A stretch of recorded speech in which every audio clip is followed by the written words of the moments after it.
Qualche minuto dopo mezzogiorno un rumore di calcinacci, confuso nel traffico di via Trento di fronte alla stazione ferroviaria di Mestre. In mezzo alla carreggiata si è aperta improvvisamente una voragine. Una delle corsie viene chiusa all'istante dalla polizia municipale, mentre i vigili del fuoco accorrono per accertarsi che non vi siano fughe di gas o pericoli di altro tipo per la popolazione. Il buco è in corrispondenza di una tubatura. Sul posto anche i tecnici di Italgas, ma le condotte non risultano danneggiate. Due le teorie sull'origine del crollo emerse nei primi minuti di rilievi. Secondo alcuni, l'inadeguatezza del sistema fognario avrebbe dato origine a una bolla d'acqua al di sotto del manto stradale, che poi evaporando avrebbe lasciato null'altro che aria sotto l'asfalto.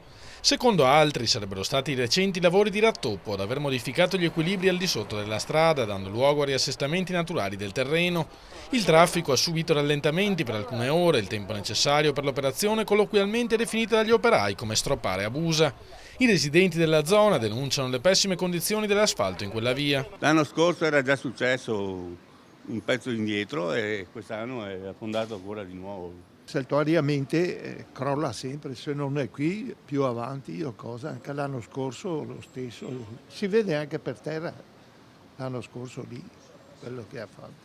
Qui è tutto il pezzo di via Trento che va fino avanti che crolla regolarmente, anche fino a Snack, a Bar alle Botti e all'Hotel Trieste. No, non è normale, ma come tante altre cose non sono normali, basta girare l'angolo e vedere.